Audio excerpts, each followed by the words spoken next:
दोस्तों मैं कल पेरेंट्स मीटिंग में गई थी। मेरी बेटी जो 8 साल की है यहाँ के स्कूल में पढ़ती है, तो उसकी पेरेंट्स मीटिंग थी।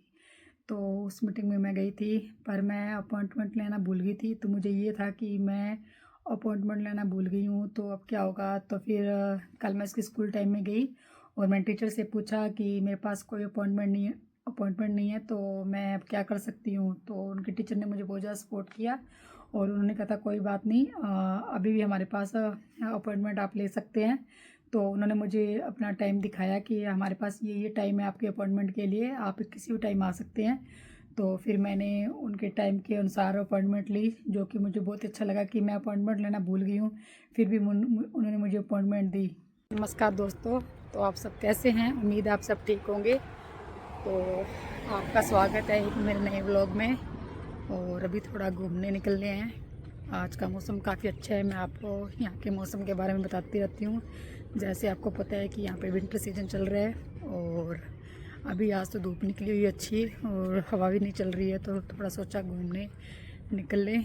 और ये देखिए कुछ ऐसा भी। और आज आपको यहाँ पे सिर्फ डस्टबिन दिखाई देंगे, क्योंकि आज डस्टबिन डे है, जहाँ वो येलो डस्टबिन भी रखे गए हैं, रेड डस्टबिन भी है और फूड डस्टबिन भी रखा गया है। तीनों बिन रखे गए हैं आज। तो दोस्तों आज आपको बताएंगे कि न्यूजीलैंड के स्कूलों में पेरेंट्स मीटिंग कैसी होती है। तो कल मेरी बेटी के स्कूल में पेरेंट्स मीटिंग थी, तो मैं वहाँ गई थी, तो मैं अपना एक्सपीरियंस बताऊंगी और टीचर और हमारे बीच में क्या डिस्कस हुआ, क्या बात हुई और यहाँ पर पेरेंट्स मीटिंग कैसी होती है, तो उसके बारे में बात करेंगे आज। तो दोस्तों जब यहाँ पेरेंट्स मीटिंग होती है तो आपको लगभग 10 दिन पहले ईमेल भेज दी जाती है कि उस दिन पेरेंट्स मीटिंग है और टाइम इतने बजे से लेके इतने बजे तक रहेगा। तो मेरी बेटी के स्कूल में पेरेंट्स मीटिंग का टाइम दोपहर के 12 बजे से लेके शाम के 7 बजे तक था। तो उसमें मुझे अपॉइंटमेंट लेनी थी कि मैं अपने टाइम के हिसाब से कभी भी जा सकती हूँ। और लगभग हमें एक मीटिंग में 15 से 20 मिनट का टाइम मिल जाता है, तो उसमें आप अपने टीचर के साथ अपने बच्चे के बारे में डिस्कस कर सकते हैं। तो क्योंकि यहाँ पे सभी लोग जॉब करते हैं, तो इसलिए इतना लंबा टाइम रखा जाता है कि जिसको जो टाइम सूटेबल होता है वो उसी टाइम के अनुसार अपनी अपॉइंटमेंट ले लेता है। तो मैं किसी कारणवश थोड़ा अपॉइंटमेंट लेना भूल गई। तो मुझे ये था कि मैंने अपॉइंटमेंट नहीं ली है तो अभी मैं मीटिंग में कैसे जाऊँगी। तो मैंने सोचा थोड़ा बात करके देख लेते हैं। तो फिर कल ही इनकी पेरेंट्स मीटिंग थी और कल ही मैं सुबह स्कूल टाइम गई थी, क्योंकि पहले इनका 9 से 12 तक का स्कूल था। तो स्कूल टाइम में मैं मेरी बेटी को लेने गई। मैंने कहा थोड़ा पूछ के देख लेते हैं, पता नहीं कोई हेल्प हो जाए। तो फिर मैंने इनके टीचर से बात की कि सॉरी मैं अपॉइंटमेंट लेना भूल गई। तो उन्होंने कहता नो वरी, आप अभी भी अपॉइंटमेंट ले सकते हैं, हमारे पास अभी भी थोड़ा टाइम है। तो उन्होंने मुझे अपना टाइम दिखाया कि आप इस टाइम में आ जाइए। तो मैंने उस टाइम में अपॉइंटमेंट ले ली और मैंने अपॉइंटमेंट ली थी लगभग 3:30 ली थी, क्योंकि उस टाइम उनके पास थी सीट की इस टाइम आप आ सकते हैं और लगभग 15 से 20 मिनट का टाइम आपको मिलेगा। तो हमने अपॉइंटमेंट फ़िक्स कर ली थी। तो फिर हम स्कूल में चले गए और फिर टीचर ने हमें ये बताया कि आपका बच्चा स्कूल में कैसे परफॉर्मेंस कर रहा है, उसकी स्टडी कैसे चल रही है, रीडिंग में, राइटिंग में और स्पीकिंग में, लिसनिंग में कैसा परफॉर्मेंस कर रही है। तो उसके बारे में सब कुछ उन्होंने बताया और ये भी बताया कि बच्चे क्लास में कैसा बिहेवियर है और अपने फ्रेंड के साथ कैसा बिहेवियर है, वो स्पोर्ट्स में कैसा कर रही है और जो भी स्कूल में फंक्शन होते हैं उनमें पार्टिसिपेट कर रही है। मतलब यहाँ पर एक स्टडी के अलावा हर चीज़ के बारे में आपको बताया जाता है कि आपका बच्चा किस चीज़ में कैसा परफॉर्मेंस कर रहा है, चाहे वो क्लास में कोई भी चीज़ हो, एक्टिविटी हो, स्टडी हो, जो भी है, तो सबके बारे में डिस्कस किया जाता है। उन्होंने अच्छे से मुझे हर चीज़ के बारे में बताया कि यह कैसा परफॉर्मेंस कर रही है, क्योंकि हमें आई को ज़्यादा यहाँ पे टाइम नहीं हुआ है। तो उन्होंने बताया कि यह अच्छे से अब हर चीज़ को सीख रही है, उसकी लिसनिंग भी अच्छी चल रही है और उसकी स्पीकिंग भी इम्प्रूवमेंट अच्छी हो रही है, क्योंकि हम इंडिया से आते हैं तो हमारी इंग्लिश इतनी ज़्यादा फास्ट नहीं होती है। और यहाँ के स्कूलों में तो आपको पता है कि इंग्लिश ही चलती है, तो उसकी इंग्लिश पहले से काफ़ी अच्छी हो रही है। टीचर्स की काफ़ी हेल्प कर रहे हैं और ये भी बताया गया कि ये खुद भी काफ़ी हार्ड वर्किंग कर रही है इस चीज़ को सीखने के लिए, और काफ़ी कोशिश कर रही है और अच्छा इम्प्रूवमेंट कर रही है। तो उन्होंने मुझे पेरेंट्स मीटिंग में ये बताया, और यहाँ की पेरेंट्स मीटिंग ऐसी होती है। फिर उन्होंने मुझे बताया कि इनकी क्लास में जो भी एक्टिविटी होती है, तो उन्होंने मुझे दिखाया कि इसकी क्लास में जो एक्टिविटी होती है कि आपका बच्चा किस तरह से क्या कर रहा है। तो जो भी उसने स्कूल क्लास में जैसे कोई चीज़ बनाई जाती है तो वो सब मुझे दिखाया गया, और उसने क्या लिखा है और किस तरह से एक चीज़ें बनाई जाती है। तो उसने मुझे सब दिखाया कि आपके बच्चे ने स्कूल में ये बनाया है, क्लास में हम ये एक्टिविटी कराते हैं और ये सब आपके बच्चे के द्वारा बनाया गया है। तो ये होता है यहाँ पर।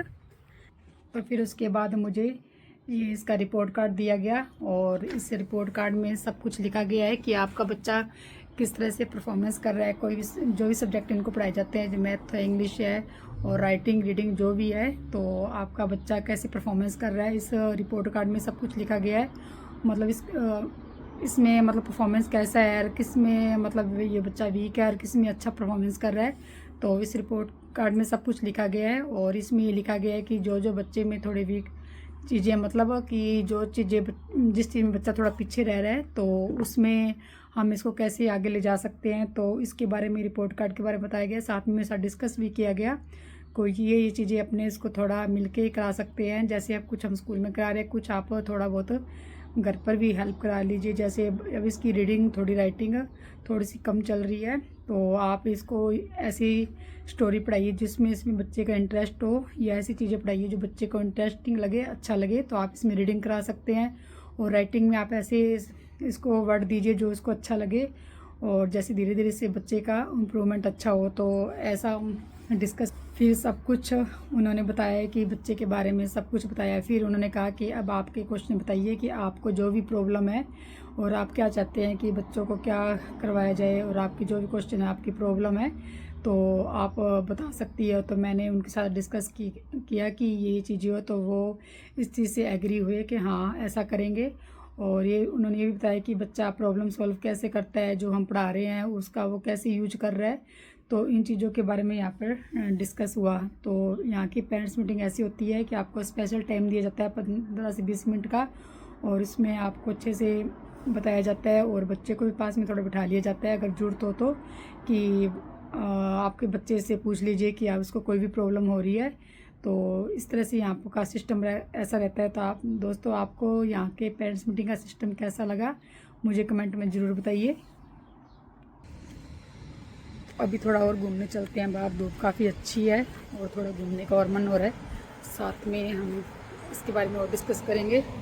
तो जो रिपोर्ट कार्ड दिया गया था वो लगभग 4-5 पेज का था, तो उसमें हर चीज़ बताई गई है रीडिंग राइटिंग के बारे में, और जो चीज़ स्कूल में करवाई जा रही है वो उसके बारे में, और जो आप इसकी घर पे हेल्प कर सकते हो उसके बारे में बताया गया है। तो मुझे घर पे क्या क्या इसकी हेल्प करनी है, किस चीज़ में हेल्प करनी है, तो उसके बारे में बताया गया है। और एक इंटरेस्टिंग बात दोस्तों कि यहाँ पे टीचर को मैडम या सर नहीं कहा जाता, उनका नाम लिया जाता है। जैसे सर या मैम जो भी होता है, तो उनका जो भी नाम होता है तो उसी नाम से बच्चे उनको बुलाते हैं। और टीचर जब भी इनके स्कूल की छुट्टी होती है तो बच्चे टीचर को जाके हक करते हैं, और इनमें काफ़ी जैसे फ्रेंडली बात होती है।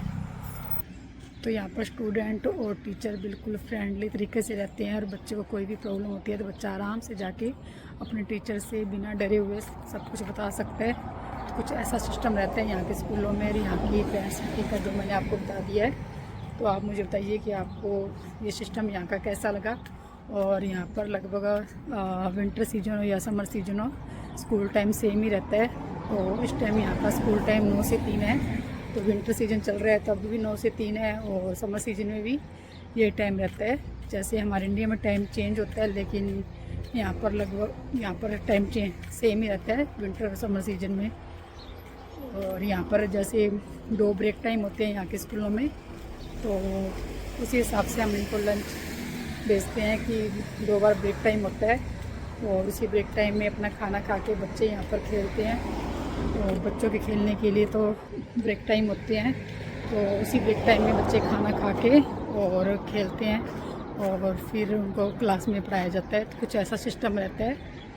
और आज का मौसम काफ़ी अच्छा है। तो मेरी बेटी का नाम ज्योत्सना है। तो इस रिपोर्ट कार्ड में लिखा गया है कि आपकी बेटी काफ़ी खुश रहती है और स्माइली फेस है और ये हर चीज़ में आगे रहती है। जैसे इसको एक्टिविटी करने का बहुत ज़्यादा शौक़ है, तो क्लास में जो भी एक्टिविटी होती है ये हर चीज़ में पार्टिसिपेट करती है। और इसको डांस का बहुत ज़्यादा शौक़ है, तो मेरी बेटी को डांस का थोड़ा शौक़ है, तो वो जो भी स्कूल में डांस होता है उसमें हर जगह ये पार्टिसिपेट ज़रूर करती है। और उन्होंने ये भी बताया कि आपकी बेटी हर चीज़ बहुत अच्छे से सीख रही है और हर जगह एक्टिव रहती है, एक गुड लर्नर है। तो उस बच्चे के बारे में आपको हर चीज़ के बारे में बताया जाता है पेरेंट्स मीटिंग में।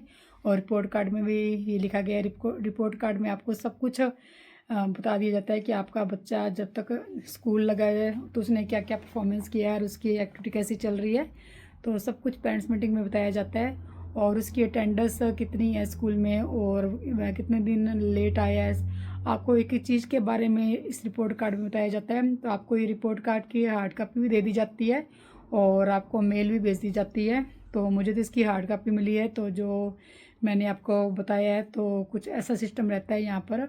और इस रिपोर्ट कार्ड में ये भी लिखा गया है कि आपके बच्चों को अगर कुछ प्रॉब्लम होती है तो वो अपनी प्रॉब्लम सॉल्व करने के लिए हमारे पास आती है और जब तक वो सेटिस्फाइड नहीं होती है इस चीज़ को अच्छे से क्लैरिफाई करती है। पेरेंट्स मीटिंग थी, तो जब मैं गई तो मुझे लगा कि मुझे जो भी यहाँ की जानकारी हुई, जो भी यहाँ के पेरेंट्स मीटिंग में जो भी अच्छा लगा है, तो मैं आपके साथ ये जानकारी शेयर करूँ। तो आपको ये जानकारी कैसी लगी बताना। और कि नेक्स्ट वीडियो मैं किस चीज़ पर बनाऊँ, कि आपको और क्या जानकारी चाहिए न्यूजीलैंड के बारे में। मैं पूरी कोशिश करूँगी कि आप जो भी कमेंट में लिखेंगे तो मैं उस पर अपनी नेक्स्ट वीडियो बनाऊँ। तो आज के ब्लॉग में इतना ही। Okay, bye.